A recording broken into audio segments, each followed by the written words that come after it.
अस्सलाम वालेकुम। दुरूद शरीफ पढ़ लो।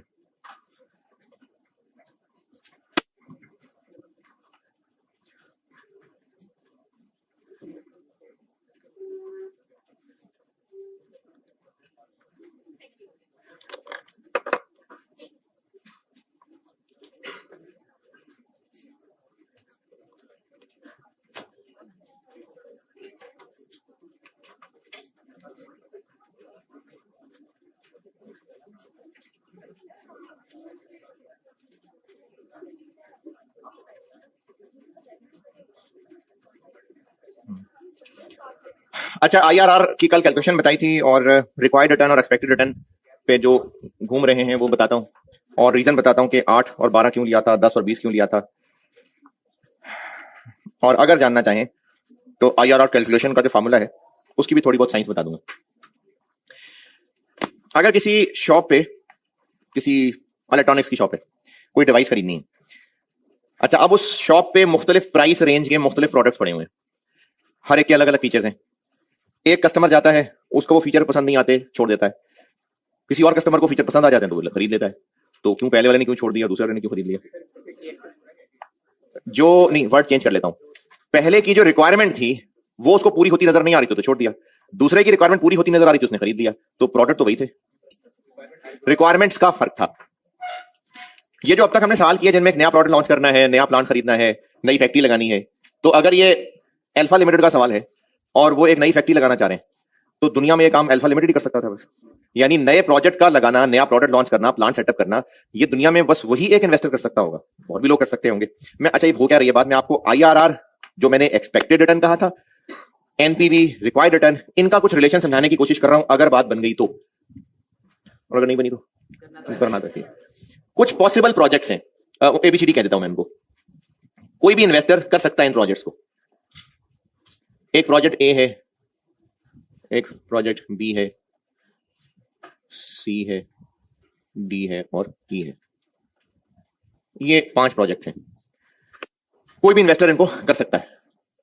अच्छे प्रोजेक्ट्स हैं, कितना कमा के देंगे? तो प्रोजेक्ट ए की जो एस्टिमेटेड कैश फ्लोज हैं उनके हिसाब से जो ये एनुअल रिटर्न कमा देगा वो 15% कमा देगा।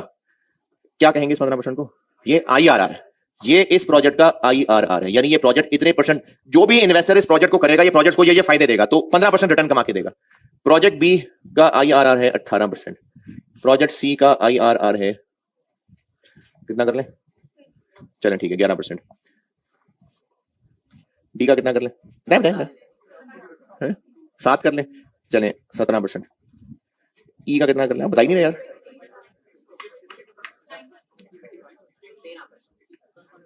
चलो 13%, ठीक। ये इन प्रोजेक्ट्स के आईआरआर है। आईआरआर का मतलब है कि इस प्रोजेक्ट से जो कैश फ्लो मिलेगा ज्यादा ही मिलेगा तभी रिटर्न है। जितना इन्वेस्टमेंट पे चाहिए होगा ये उससे ज्यादा ही कैश कमा के देगा तभी तो रिटर्न है। तो जो इस प्रोजेक्ट के एस्टिमेटेड कैश फ्लोज हैं उनके हिसाब से इनकी इतनी इतनी अर्निंग्स बनती हैं, ये इतना इतना कमा के दे सकते हैं। ये पॉसिबल प्रोजेक्ट्स ये एक दुकान में पड़े हुए। एक इन्वेस्टर आया और इस इन्वेस्टर की जो एनक है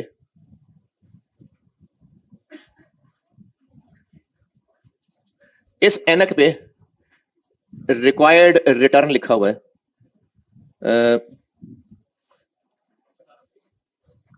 16%। ये 16% की एनक लगा के लाया। क्यों 16% कमाना चाहता है? भाई मर्जी है उसकी, और चलो मर्जी ना भी सही, मजबूरी कि इसने जो पैसे यहां लगाने हैं वो उसके पास जहां से भी आए हैं उनको इन पैसों की कॉस्ट पड़ती है, जो मैंने आपको कॉस्ट ऑफ कैपिटल भी एक चीज बताई थी। अगर इन्वेस्टर 1 इस मार्केट में आके देखेगा तो इसको कौन कौन सा प्रोजेक्ट पसंद आएगा? बी और डी। ये 2 प्रोजेक्ट्स इसको पसंद आएंगे क्योंकि उनकी रिक्वायरमेंट पे ये 2 पूरे उतर रहे हैं। इसके हिसाब से ए, सी और ई ये अच्छे प्रोजेक्ट्स नहीं। तो इन्वेस्टर 1 खुश होगा बी और डी से, और अगर उसके पास ज्यादा पैसे हैं कि दोनों ही कर सकता है तो दोनों कर लेगा, और अगर कोई एक कर सकता है तो फिर वो बी करेगा। एक आता है इन्वेस्टर 2। इन्वेस्टर 2 की एनक, जो एनक लगा के आया अपनी, उस पे इसकी रिक्वायरमेंट चले 14%। अब ये थोड़ी कम रिक्वायरमेंट वाला है, कम में भी राजी हो जाएगा। इसकी रिक्वायरमेंट 14% है, तो इसको इन प्रोजेक्ट्स में से ये दोनों पसंद नहीं आएंगे, ये तीनों पसंद आएंगे। और अगर पैसे हैं सारे कर सकता है तो ये तीनों ही कर लेगा, ए बी और डी। और अगर कोई एक करना चाहे तो बी करेगा। और ये रिक्वायर्ड रिटर्न इसने अपने हिसाब से रखा होगा, क्योंकि जहां से पैसे अरेंज करके लाया होगा तो वो पैसे उसको कॉस्ट करते होंगे। लेट से किसी से उधार लेके लाया होगा तो उसको पैसे क्या कॉस्ट करते होंगे, उसको इंटरेस्ट देता होगा। तो ये अपनी जहन में रिक्वायरमेंट लेके आया है इतनी, तो अब जब अपनी रिक्वायरमेंट को सामने रखते हुए प्रोजेक्ट देखेगा तो फिर वो अपने रिक्वायर्ड से ये प्रोजेक्ट क्या कमा के देंगे उनको कंपेयर करके फैसला करेगा। ये होता है रिक्वायर्ड रेट ऑफ रिटर्न और ये होता है एक्सपेक्टेड यानी आईआरआर। तो रिक्वायर्ड और एक्सपेक्टेड और आईआरआर और रिक्वायर्ड, इसमें कुछ फर्क समझ आया या टाइम लगा कर रहा हूं कौन का? हाँ जी। अच्छा, अगर इन इन्वेस्टर्स को आईआरआर मेथड नहीं आता, इनको एनपीवी मेथड आता है, तो अब अपनी ये एनक लगा के इन प्रोजेक्ट्स को जब घूरेंगे तो उनको इन प्रोजेक्ट्स की आईआरआर की बजाय एनपीवी दिख रही होगी। और इस प्रोजेक्ट की उसको एनपीवी दिख रही होगी, इसको मैं इन्वेस्टर वन की बात कर रहा हूं, इसको इस प्रोजेक्ट की एनपीवी, आईआरआर नहीं नजर आ रहा, उसको पता ही नहीं आईआरआर क्या मेथड होता है। इसको जो एनपीवी नजर आ रही होगी पॉजिटिव होगी कि नेगेटिव? इन्वेस्टर वन को क्यों? तो वो होगी नेगेटिव, लेट्स से नेगेटिव 10। जब ये प्रोजेक्ट बी को देखेगा तो आईआरआर तो उसको दिख ही नहीं रहा, तो इसको एनपीवी पॉजिटिव नजर आ रही होगी, लेट्स से 35। इसको तो आईआरआर आता नहीं तो उसको ये नहीं दिख रहा, इसको एनपीवी दिख रही होगी नेगेटिव, लेट्स से 27। इसको पॉजिटिव एनपीवी दिखेगी +24 और इसमें उसको नेगेटिव एनपीवी दिखेगी, चलो जी 16। तो चाहे आईआरआर मेथड हो चाहे एनपीवी मेथड हो, फैसले का तरीका ये होगा कि इन्वेस्टर अपनी एनक लगा के देखेगा जो उसकी रिक्वायरमेंट की एनक है। अब जब अपनी एनक से देख रहा होगा और उसने इस शीशों के अंदर आईआरआर देखने फिट किए हुए, तो उसको ये नजर आ रहे होंगे और रिक्वायर्ड से एक्सपेक्टेड को कंपेयर कर रहा होगा, और जिसका जितना ज्यादा रिटर्न होगा वो अच्छा होगा। और अगर इसको आईआरआर नजर नहीं आते, उसको एनपीवी नजर आती है, तो अपनी इस 16% की रिक्वायरमेंट वाली एनक से उसको ये एनपीवीज नजर आ रही होंगी। और पॉजिटिव एनपीवीज का मतलब होगा कि प्रोजेक्ट इसके रिक्वायर्ड से ज्यादा कमाएगा। और अगर ये सारे प्रोजेक्ट कर सकता है यानी मल्टीपल प्रोजेक्ट कर सकता है तो ये भी ले लेगा, ये भी कर लेगा। और अगर एक ही कर सकता है तो इसको चुनो। तो ये एनपीवी और आईआरआर की कुछ कहानी बनाने की कोशिश की है। अगर आप को बात कुछ पल्ले पड़ी है तो अच्छी बात है।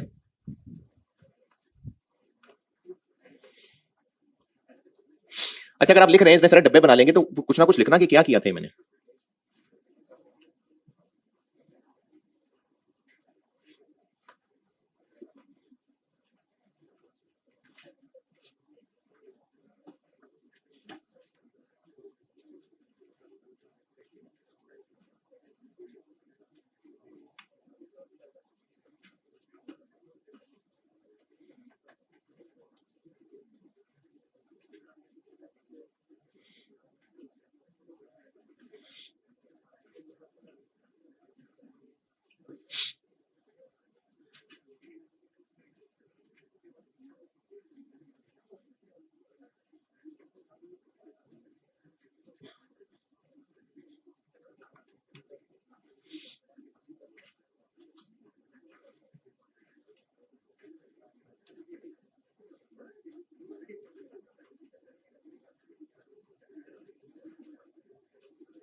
हाँ जी, इनमें बताएं अगर किसी ने कोई कंफ्यूजन पूछनी है तो पूछना कुछ।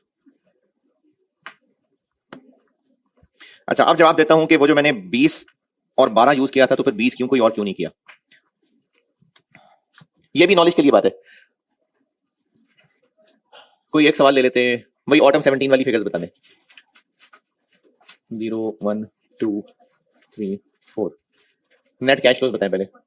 450 117.05 139.57.8 अच्छा भी 2। और अच्छा, ये मैं क्या कर रहा हूं, मैं आपको ना कुछ बता रहा हूं और उसके बाद देखिएगा कि क्या लिखना है और क्या नहीं लिखना। ये मैं यूज कर रहा हूं ऑटम 17 वाला सवाल जो कल यूज करके आयारा सिखाया था, उसी को दोबारा यूज कर रहा हूं। और जो भी सिखाने लगा उससे अगर आपको उसके बाद लगे कुछ लिखना है तो लिख लेना, वरना इग्नोर करना। 8% पे इसकी एनपीवी निकाली हुई थी, 12 पे 64.54 और फिर मैंने 20 पे निकलवाई थी 23.39 नेगेटिव है जी, 8 था। और फिर IRR 12% प्लस 64.54 प्लस 23.38 और इंटू 8% 17.87। अच्छा, इसको ये मैंने कल कैलकुलेट करके दिखाया था और इसको लेके ना कुछ बच्चों के जहन में ये बात बैठ जाती है कि जो 2 रेट्स लिए हैं उनका कहीं कोई एवरेज निकलना है IRR। मैंने 12 और 20 यूज किया ना तो 17 के आसपास आ गया। कोई बात नहीं, 15% पे निकाल के दिखाएं एनपीवी। इसी की 15% पे एनपीवी चेक करें। जो आप में से नेक दिल इंसान निकालना चाहे वो निकाल दे, बाकी बैठे रहें। 15% पे एनपीवी कैलकुलेट कर दें।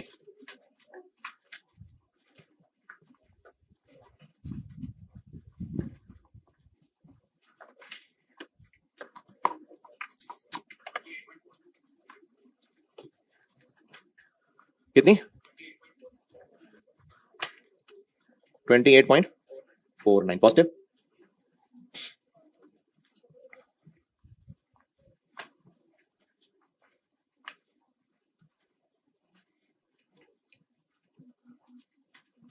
कोई ये कंफर्म कर दे बस, ठीक है चले। अच्छा, अब मैं IRR निकालने लगा हूं इन दोनों को यूज करके, 12 और 15 को कर रहा हूं यूज। तो IRR is equal to 12% plus 64.54 divided by 64.54 minus 28.49 into 3%।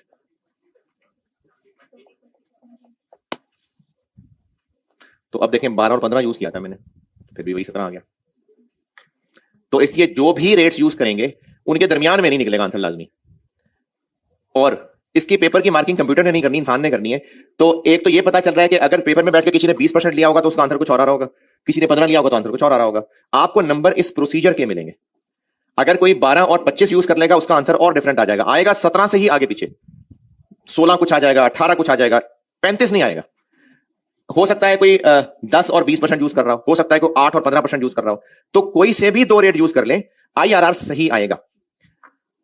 और वो जो कोई से 2 रेट हैं वो ये ना हो कि एक 8% हो और एक 800% हो, और ये भी ना हो कि एक 8% हो और एक 8.1% हो। कोई 5-10% का गैप हो। और जिनको इसमें भी मुश्किल लग रही है, नहीं सर आप बता दें कौन से 2 रेट रखें, 10 और 20 रख लें, चले स्टैंडर्ड बना लें इसको, 10 और 20 रख लिया करें। तो इसलिए कोई से 2 रेट रख के IRR निकालेंगे तो आंसर सही ही निकलेगा, है जी। साथ वाले से पूछ के देखिएगा ना बता सके तो खुद से अज्यूम कर लें। कोई से 2 रेट ले लें, कोई मसला नहीं है। अच्छा, इसमें ना अगर सवाल की रिक्वायरमेंट एनपीवी भी हुई और IRR भी हुआ तो एक एनपीवी तो हम निकाल ही चुके हुए होंगे। किस रेट पे? वो जो कॉस्ट ऑफ कैपिटल गिवन होगा, और बस कोई एक रेट और ले लेना। कम रखना है ज्यादा रखना है कोई मसला नहीं है, 5-7-10% का गैप है, बहुत है। अच्छा, इस पे भी कुछ बड़े बूढ़े एक नसीहत ये करते हैं, वो भी ना माने तो कोई मसला नहीं है। बहरहाल बड़े बूढ़े नसीहत ये करते हैं कि आपने कोई एक रेट लिया और एनपीवी उस पर पॉजिटिव आ गई तो दूसरा रेट बढ़ा ले लें, और अगर किसी एक रेट पे एनपीवी निकाली और वो नेगेटिव निकल आई तो दूसरा रेट छोटा रेट ले लें। लेकिन ये कोई इतना बड़ा मसला नहीं है। अगर आप ये ना याद रख सकें तो कोई बात नहीं, 10 और 20 कर लें। हाँ नहीं, 10 और 20 में इसलिए कह रहा हूं कि अगर सवाल की रिक्वायरमेंट ही IRR है अगर एनपीवी रिक्वायर्ड था तो फिर तो एनपीवी निकाली ही होगी ना, कॉस्ट ऑफ कैपिटल पे निकाली होगी, कोई सा एक रेट और लेना है। और अगर रिक्वायरमेंट ही सिर्फ और सिर्फ आईआरआर थी तो फिर तो आपकी मर्जी है कोई से दो रेट लेने। तो जो भी दो रेट अज्यूम कर लें, इसमें कोई मसला नहीं है कि आपको अजम्पशन लिखनी पड़ेगी और रीजन बताना पड़ेगा कि क्यों आपने ये सोचा, ऐसा कोई मसला नहीं है, बस कोई से दो रेट होने चाहिए। और यही साबित किया है कि आईआरआर फिर भी वही आसपास ही आ जाएगा। अच्छा देखें, पहली बात ठहरे में इस सारी डिस्कशन के अंदर पहली बात, जो दो रेट्स ले रहे हैं उनके दरमियान नहीं आना है आंसर, ठीक है, ये गलतफहमी है। तो इसलिए कोई से भी दो रेट्स ले सकते हैं आप बेफिक्र होकर, बस उनमें गैप 5 से 10% हो। बहुत ज्यादा गैप होगा तो भी बड़ा अजीब सा आंसर आ जाएगा, आपको लगेगा कुछ गड़बड़ हो गई है, और बहुत कम गैप होगा वो भी मुश्किल हो जाएगी आपको। तो पहली एडवाइस ये है कि कोई से दो रेट्स पे एनपीवी निकले जिनके दरमियान फासला 5 से 10% हो, और जो इसमें भी परेशान है तो मैंने कहा एक 10% ले लें, एक 20% ले लें, एक ये बात की है। इससे अगली नसीहत यह है, और ये अगली नसीहत भी अगर भारी लग रही है तो छोड़ देना, वो अगली नसीहत यह है कि कोई एक रेट पे जब डिस्काउंट किया और एनपीवी पॉजिटिव आई तो दूसरा एक बड़ा रेट ले लें, लेकिन अगर पहले रेट पे एनपीवी नेगेटिव आ गई तो फिर दूसरा छोटा रेट ले लें। जी नहीं, देखें मैंने यहां पर 12 और 15 जो कि दोनों ही पॉजिटिव हैं, दोनों एनपीवी पॉजिटिव हैं, मैंने दोनों से निकाला और फिर भी आईआरआर वही आया। तो ऐसा जरूरी नहीं है कि एक एनपीवी पॉजिटिव और एक नेगेटिव हो, मैंने दोनों पॉजिटिव एनपीवी से भी वही आईआरआर निकाल दिया। तो इसलिए कोई से भी दो रेट हो कोई बात नहीं, आईआरआर ठीक आ जाएगा।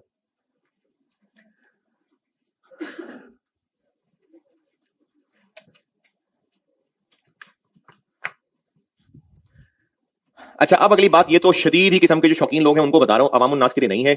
अगर ना समझ आए तो बिल्कुल देर नहीं लगाना उसको झटकने में,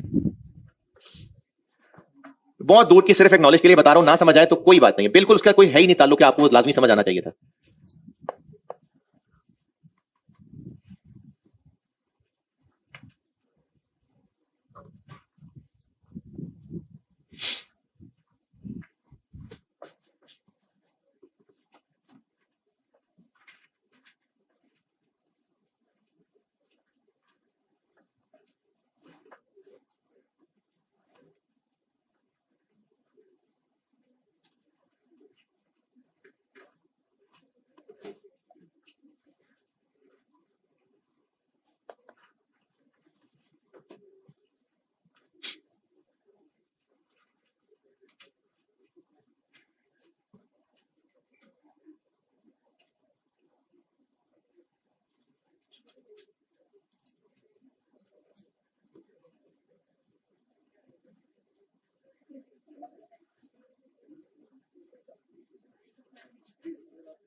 हाँ जी, अगर इसमें कुछ लिख रहे थे तो मैं आगे चलूं। अच्छा, ये क्योंकि मिटाने लगा हूं तो इससे पहले इसको मिटाने से पहले यूज कर लेता हूं। एक सवाल था ऑटम 22, ये आईआरआर की जगह छोड़ी हुई थी जो कल आपने निकाल भी लिया था, 9 पॉइंट समथिंग, इस्लामाबाद वाला शायद जी, 9.7। अच्छा, आपने रजिस्टर के पेजेस पलट तो लिए हैं और ये नहीं पलट रहे थे, सवाल देखना था। सवाल की वर्डिंग आपको समझानी है कि इसका आंसर आईआरआर क्यों है। और अगर सवाल ढूंढने में किसी को बहुत मुश्किल आ रही है तो कोई बात नहीं, मैं ज़बानी बोल दूंगा। आसानी से पहुंच जाते हैं तो ठीक है, नहीं तो कोई बात नहीं, मैं ज़बानी बोल दूंगा। ऑटम 22 अटेम्प्ट का सवाल था एमएफए का, ये नोट्स में नहीं था बेटे, एमएफए के पास पेपर का है ना। ऑटम 22 अटेम्प्ट का एमएफए के पास पेपर का सवाल था, बुक में 310। मैं ना आपको इसकी रिक्वायरमेंट समझाने लगा हूं कि उस रिक्वायरमेंट का मतलब आईआरआर क्यों था, ये समझाने लगा हूं।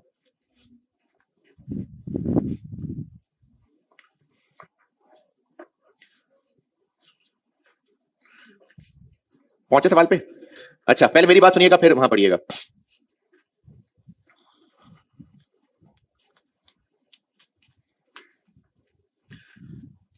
अगर कोई इन्वेस्टर इस प्रोजेक्ट ए को देखेगा और उस इन्वेस्टर ने एनक लगाई होगी 20% की, तो उसको प्रोजेक्ट ए फिजिबल नहीं लगेगा। 18% की एनक लगा लेगा, नहीं लगेगा। 16% नहीं। आता हूं वापस। अगर किसी प्रोडक्ट की प्राइस कोई बता रहा है कि ये प्राइस है इसकी, और उसको कोई कहे कि भाई वो रेट बताओ जिसपे कस्टमर राजी हो जाए, तो इसका मतलब है कि वो बड़े रेट्स बता रहा था, उससे नीचे आता वो रेट बताए जहां पर कस्टमर राजी हो जाए, या वो तो 1 रुपए भी कहे तो कस्टमर तो राजी हो जाएगा। मेरी मिसाल समझ नहीं आई, मेरी मिसाल नहीं समझ आई, मुझे खुद नहीं पसंद आई, मैं दोबारा बताता हूं। अगर कोई प्राइस कोट कर रहा है कि जी ये प्राइस है इस प्रोडक्ट की, और अगर उसको ये कहा जाए कि वो प्राइस बताओ जिसपे कस्टमर राजी हो जाए, तो वो कहेगा 1 रुपया। तो कस्टमर तो राजी, वो तो 1 रुपया 2 रुपया 10 सब पे राजी हो जाएगा। अगर इस तरह का जुमला बोला जा रहा है कि वो प्राइस बताओ जिसपे कस्टमर प्रोडक्ट खरीदने को राजी हो जाए, तो इसका यह मतलब है ना कि कम करते करते आओ और वहां तक पहुंचो जहां पर हाँ अब मान जाएगा कस्टमर, और उससे भी कम हुआ फिर तो खुशी होगा। नहीं, कस्टमर की बात कर रहा हूं, फिर तो खुशी होगा। लेकिन अगर यह जुमला बोला जा रहा है कि भाई वो रेट बताओ जिसपे कस्टमर एक्सेप्ट कर ले, तो कम कम कम आने की बात हो रही है ना, या 0 से ऊपर जाना है? पक्की बात है। इस प्रोजेक्ट में IRR है 15%। कुछ इन्वेस्टर्स को ये पसंद आएगा, कुछ को नहीं आएगा। किनको पसंद नहीं आएगा? जिनका रिक्वायर्ड इससे ज्यादा होगा। अगर ये जुमला बोले कि भाई वो डिस्काउंट रेट बताओ जिसपे इन्वेस्टर राजी हो जाए कि हां करना है, तो कितना? 15%। 15%, क्योंकि इससे ज्यादा पे राजी नहीं होगा वो। नहीं बनी बात। एक प्रोजेक्ट का IRR 15%, नहीं कम नहीं, बराबर पे भी तो चल जाती है ना बात। NPV 0 पे भी चल जाता है कि नहीं? हाँ ना, तो IRR भी हम कितना हो तो एक्सेप्ट गुजारा कर लेते हैं, बराबर भी हो तो कर लेते हैं। तो अगर इन्वेस्टर को यह प्रोजेक्ट पसंद नहीं आ रहा होगा, तो क्यों नहीं आ रहा? क्योंकि उनकी रिक्वायरमेंट इससे ज्यादा है ना। तो अगर यह कहा जाए कि वो रिक्वायरमेंट बताएं इन्वेस्टर की, कि जब उस रिक्वायरमेंट से इन्वेस्टर इसको देखेगा तो उसको लगेगा ओके 15 ना। अब वर्डिंग पढ़ें सवाल की।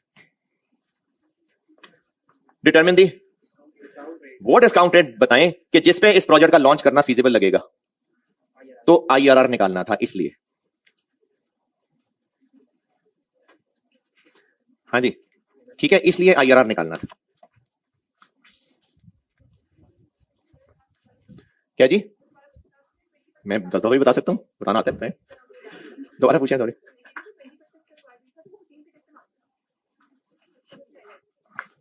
इस सवाल में कहीं 20 है या ये जो मैं मिसाल दे रहा था? अच्छा, ए का IRR 15%। ये प्रोजेक्ट बहुत सारे इन्वेस्टर्स देख रहे हैं। जिन इन्वेस्टर्स की रिक्वायरमेंट इससे ज्यादा है उनको ये प्रोजेक्ट पसंद नहीं आ रहा। अब एक कस्टमर इन्वेस्टर आया है ग्लेडिएटर नाम का, नहीं ग्लेडिएटर नहीं, इस्लामाबाद यूनिवर्सिटी नाम का, वो इस प्रोजेक्ट को देखने लगा है।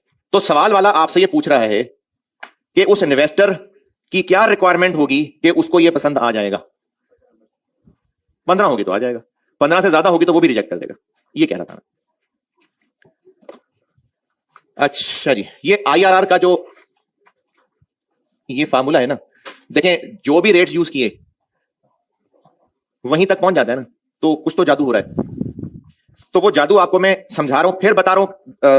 हो सकता है बिला वजह टाइम जाया कर रहा हूं कौन का, समझ आ जाएगा तो खुशी हो जाएगी, नहीं है तो कोई बात नहीं, जहां पहले इतना टाइम जाया किया थोड़ा और सही।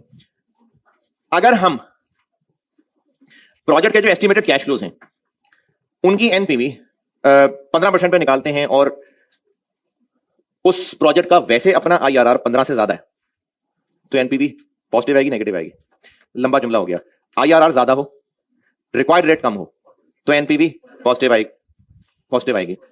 अगर जितना IRR हो रिक्वायर्ड रेट भी इत्तेफाक से उतना ही हो, तो NPV 0 आएगी, क्योंकि जितनी सीढ़ियां ऊपर चढ़े हुए हैं उतनी ही सीढ़ियां उतरेंगे तो 0 पे ही पहुंचेगा। अगर IRR कम है और रिक्वायर्ड रेट ज्यादा है तो NPV नेगेटिव आएगी। ये दरमियान वाला जुमला दोबारा बोलता हूं, अगर रिक्वायर्ड रेट उतना ही हो जो उस प्रोजेक्ट का IRR है तो NPV 0 आएगी। अगर हम किसी प्रोजेक्ट का IRR कैलकुलेट करना चाह रहे हैं तो उसका असल तरीका यह है कि लगाते जाए तुक्के लगाते जाए। 10% रख लें, 12 रख लें, 13 रख लें, 14 रख लें, 14.5 रख लें, 14.3 रख लें, 15 रख लें। क्यों लगा रहे हैं तुक्के?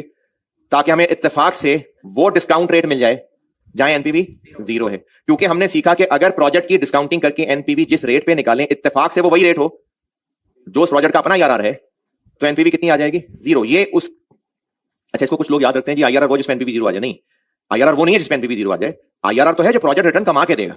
अब ये साइंस है कि जितना प्रोजेक्ट ने उठ के ऊपर जाना है, जब उसी रेट से नीचे खींचेंगे तो NPV 0 ही आएगी। तो इस रूल की वजह से फिर हम तुक्के लगा के ढूंढना शुरू करेंगे, मुख्तलिफ डिस्काउंट रेट्स ट्राई करते जाएंगे, और जहां NPV 0 आ गई इसका मतलब है कि उतना ही प्रोजेक्ट का IRR है। अगर यहां तक बात समझ नहीं आई तो मैं इरादा ड्रॉप कर देता हूं। असल में IRR निकालने का तरीका है कि तुक्के लगाए जाएं और उस प्रोजेक्ट के कैश फ्लोज पे डिफरेंट डिस्काउंट रेट चेक किए जाएं। आपने ऐनक लगवानी है, ग्लासेस, और जिसके पास गए हैं उसके पास कोई इक्विपमेंट नहीं है, तो फिर वो तुक्के लगाएगा। तुक्के लगा लगा के मुख्तलिफ नंबर चेक करेगा, जिस नंबर पे आंखें बिल्कुल सही नजर आने लग गया इसका मतलब वही नंबर था। तो IRR निकालने का भी यही तरीका है कि तुक्के लगाएंगे, जितने डिस्काउंट रेट पे NPV 0 आ गई बस उतना ही IRR है। कंप्यूटर चूंकि काम तेजी से कर लेता है, तो जब एक्सेल पे या कैलकुलेटर के ऊपर लिखेंगे वो फौरन तुक्के लगाता लगाता एंड आंसर तक पहुंच जाएगा। लेकिन आम इंसान के बच्चे ने जब तुक्के लगाने होंगे तो उसको ये फार्मूला यूज करना पड़ेगा। अब आपको मैं एम ही बस नॉलेज के लिए इस फार्मूले की रीजन बता रहा हूं, एम ही बस दिल कर रहा है। अगर किसी प्रोजेक्ट के कैश फ्लोस की एनपीवी निकालने मुख्तलिफ डिस्काउंट रेट्स पे और डिस्काउंट रेट बढ़ाते जाएं तो एनपीवी कम होती जाएगी, बढ़ती जाएगी। उसी प्रोजेक्ट के वही वाले कैश फ्लोस डिफरेंट रेट्स पे एनपीवी चेक करें तो डिस्काउंट रेट बढ़ाते जाएंगे तो 12 पे 64 थी, 15 पे 28 हो गई, 20 पे और नीचे चलेगी। और अगर किसी प्रोजेक्ट के कैश फ्लोस की मुख्तलिफ डिस्काउंट रेट्स पे जो तजुर्बे किए थे और उन पे जो आंसर निकले थे, अगर उनका ग्राफ ड्रॉ करें तो वो इस शक्ल का बनेगा। अभी भी छोड़ देता हूं बात। अगर किसी प्रोजेक्ट के एस्टिमेटेड कैश फ्लोस पे डिफरेंट डिस्काउंट रेट्स के तजुर्बे करें और उन पे एनपीवी निकालें और फिर उन सारे तजुर्बों का ग्राफ ड्रॉ करें तो फिर ग्राफ की शक्ल कुछ ऐसी सी होगी, डाउनवर्ड। 5% डिस्काउंट रेट रखा था तो एनपीवी इतनी आई थी, 20% रखा था तो एनपीवी का आंसर ये आया हुआ था, 25% रखा था तो एनपीवी का आंसर ये आया हुआ था, 10% रखा था तो एनपीवी का आंसर ये आया हुआ था, 15% रखा था तो एनपीवी का आंसर ये आया हुआ था। उन सबको जोड़ के ग्राफ बनाया तो ये चीज बनेगी। हम असल में कौन सा डिस्काउंट रेट तुक्के से ढूंढना चाह रहे हैं? हम ये वाला ढूंढना चाह रहे हैं। असल में IRR ये है, ये वाला, जो कि अभी टेढ़े मेढ़े ग्राफ से कुछ 13% के आसपास नजर आ रहा है। एफएससी में मैथ पढ़ा होगा तो एफएससी में तो होता है, क्यूएम में मुझे नहीं पता। स्ट्रेट लाइन की इक्वेशन होती है और अगर हमें कोई 2 पॉइंट्स इस फ्रेम में पता चल जाए ना तो हम स्ट्रेट लाइन बना सकते हैं। तो रहने दूं, अगर हमें ये 2 पॉइंट्स पता चल जाए तो स्ट्रेट लाइन बन सकती है, स्ट्रेट लाइन बन सकती है। 2 पॉइंट्स चाहिए स्ट्रेट लाइन बनाने के लिए, और स्ट्रेट लाइन की इक्वेशन पता हो अगर तो उस लाइन पे कोई भी मौजूद और पॉइंट ढूंढ सकते हैं। छोड़ दूं, ये जो फार्मूला है ना, ये वाला, ये कर ये रहा है कि फार्मूला कहता है आप ना मुझे कोई से 2 पॉइंट्स इस ग्राफ पे ढूंढ दें, कोई से 2 पॉइंट। हम उसको कहते हैं ठीक है, एक 10% पे ले लो ये वाला पॉइंट और एक 20% पे ले लो ये वाला पॉइंट। यानी हमने एक बार 10% रख के एनपीवी निकाली जो ये आंसर आया, 20 रख के एनपीवी निकाली जो ये आंसर आया। ये फार्मूला क्या कर रहा है, इन दोनों को मिलाएगा, एक स्ट्रेट लाइन आइडेंटिफाई करेगा और इस लाइन पे चलते हुए वो पॉइंट ढूंढ के देगा जहां पे एनपीवी 0 आ रही है। ये फार्मूला हमें 2 पॉइंट्स ले रहा है हमसे, उससे स्ट्रेट लाइन की इक्वेशन खुद ड्रॉ कर रहा है और हमें वो पॉइंट निकाल के बता देता है जो एक्स एक्सिस पे फॉल कर रहा होगा। अब ये इसके पास पास ही आ रहा है। अच्छा, अगर हमने उसको कहा कि अच्छा ऐसा करो, एक ले लो तुम 8% पे, वो ये है, और एक तुम्हें दे देते हैं 18% पे, वो ये है। ये हमने इसको 2 लाल लाल वाले पॉइंट दे दिए। अब ये फार्मूला क्या कर रहा है, वो इन 2 लाल पॉइंट्स को ज्वाइन कर रहा है और आंसर क्या निकाल के दे रहा है, ये वाला, वो फिर इस असल के आसपास ही है। यानी हम उसको जितने दूर के पॉइंट्स देंगे एस्टिमेशन उतनी खराब हो सकती है। जैसे हम कहते हैं अच्छा एक 5% ले लो और एक 25% ले लो, ये फार्मूला हमें आंसर निकाल के देगा ये वाला। तो जितने ज्यादा बड़े गैप होते जाएंगे असल से उतना दूर होता जाएगा, लेकिन आपको नंबर इस प्रोसीजर लगाने के मिलने हैं।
बुक दिखाना।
हाँ जी, अच्छा ये आज की क्लास तो खैर शोगल मेले में निकल गई। अब मैं आपको ना स्प्रिंग 19 के मसले बता रहा हूं और एक सवाल होमवर्क दे रहा हूं आपको। एक सवाल होमवर्क, स्प्रिंग 19 दिया था ना परसों, तो उसमें कोई मसला नहीं है ना मसले। हाँ, तो स्प्रिंग 19 डिस्कस कर रहा हूं और एक सवाल होमवर्क दे रहा हूं।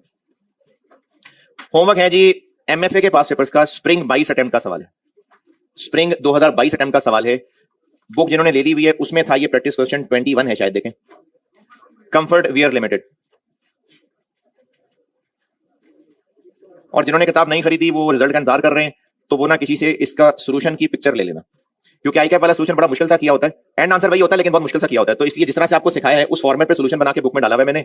जिन्होंने किताब नहीं खरीदी, रिजल्ट का इंतजार कर रहे हैं, वो किसी से पिक्चर ले लीजिएगा। स्प्रिंग 22 अटेम्प्ट का सवाल है। अच्छा, अच्छी एक तो कैलकुलेशन बड़ी मजे की है इसमें। स्प्रिंग 22 अटेम्प्ट का सवाल है, 15 नंबर का, एमएफए कंफर्ट वियर लिमिटेड। ये होमवर्क है बेटा, करिएगा। अच्छा, जिन्होंने स्प्रिंग 19 नहीं भी किया पहले वो शर्म कर लें, फिर शर्माते शर्माते ना सामने स्क्रीन पे देख लें। मैं डिस्कस तो कर ही देता हूं, नहीं भी किया वो भी देख लेना। स्प्रिंग 19 करता हूं डिस्कस। यार नूर, ये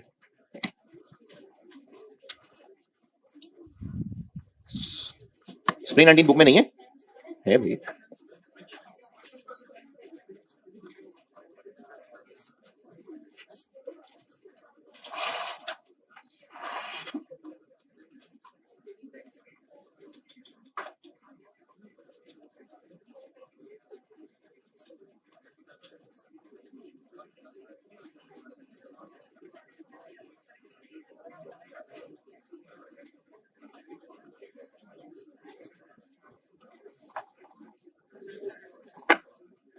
देखो ना,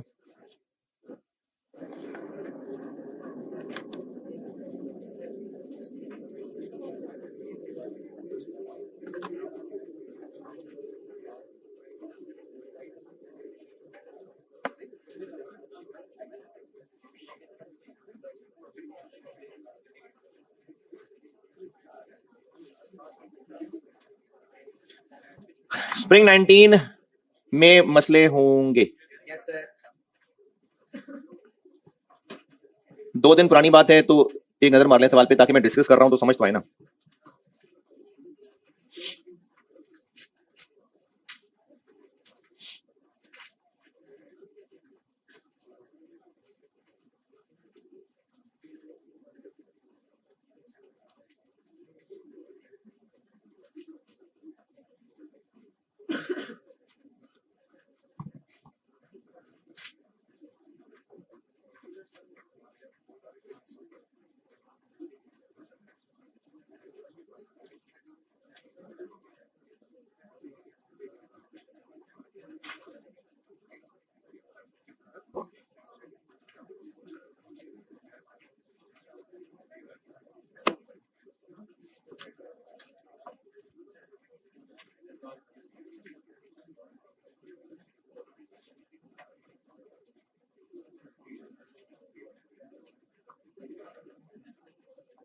ये पॉइंट 9 तो उन्होंने शरारत में लिखा है।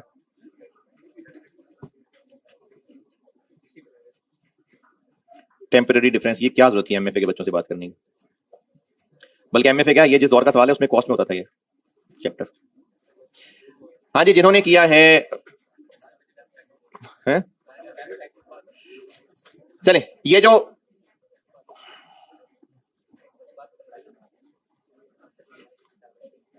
रीडेबल है ना, हम हैं लोटस एंटरप्राइजेज और हमने यहाँ फैक्ट्री सेटअप करनी है। इसमें जो 2-3 मसले मुझे लगते हैं स्टूडेंट्स को होंगे वो बता देता हूं, आपने उसके अलावा भी पूछने हो तो पूछ लीजिएगा। है जी, सारे मसले। चलो कोई बात, कितने दिन रह गए? क्या तारीख है आज?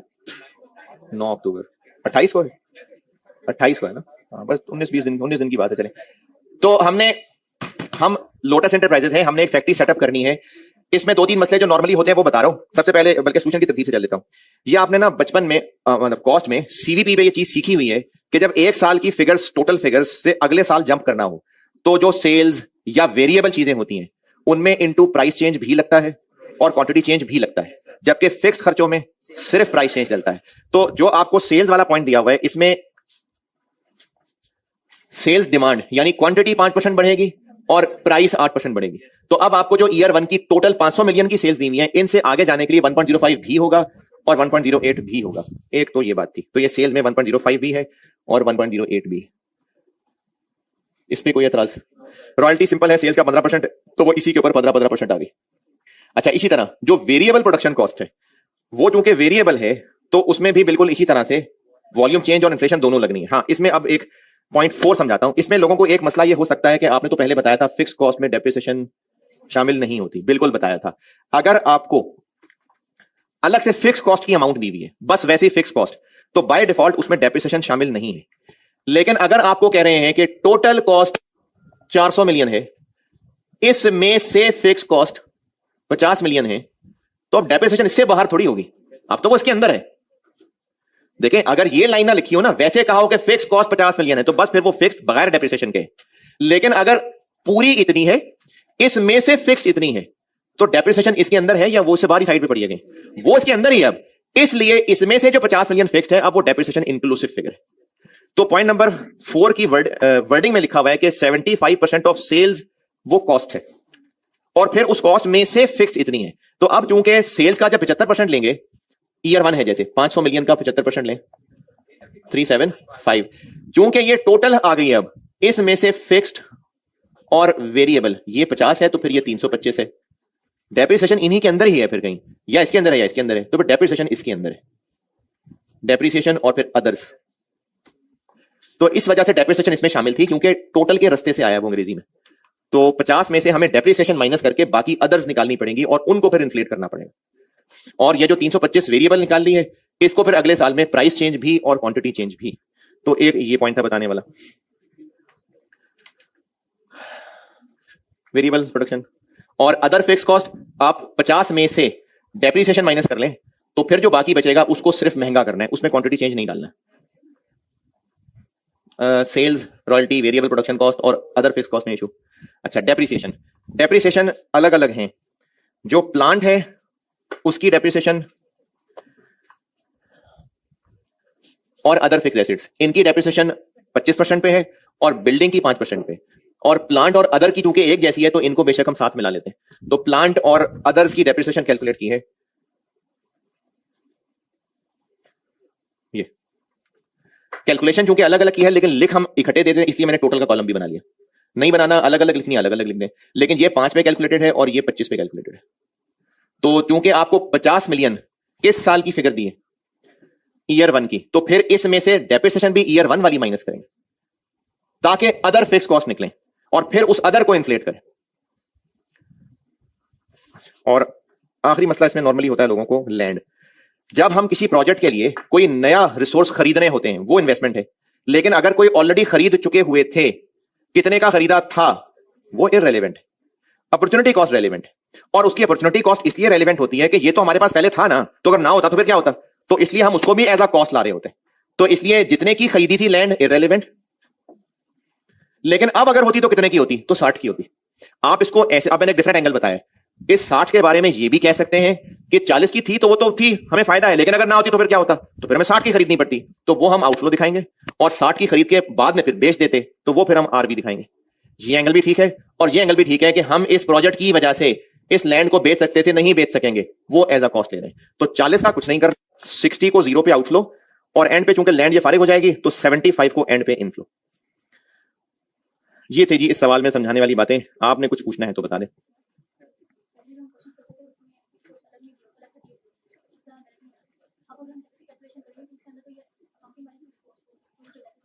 नहीं, तो हमने अलग कर ली ना, हमने इसीलिए तो इसके 2 टुकड़े कर लिए हैं। तो जब 2 टुकड़े कर लिए हैं, तो टैक्स की कैलकुलेशन में भी तो 2 टुकड़े अलग अलग ही लिखे हैं ना। जो मैंने अदर फिक्स कॉस्ट निकाल ली थी वही ऊपर लिखी थी, उसी का नेट ये आ रहा है। और डेप्रिसिएशन हम अलग से माइनस कर रहे हैं। नहीं ना, कहां है, ऊपर अदर फिक्स कॉस्ट लिया ना, डेप्रिसिएशन तो नहीं लिए। और डेप्रिसिएशन हम अलग से टैक्स वाली ले रहे हैं।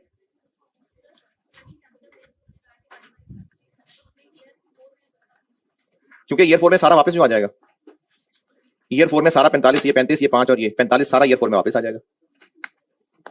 चलें ठीक है जी। स्प्रिंग 22 नहीं क्या, स्प्रिंग 22 होमवर्क है वो करिएगा जरूर। ठीक है, अल्लाह हाफिज।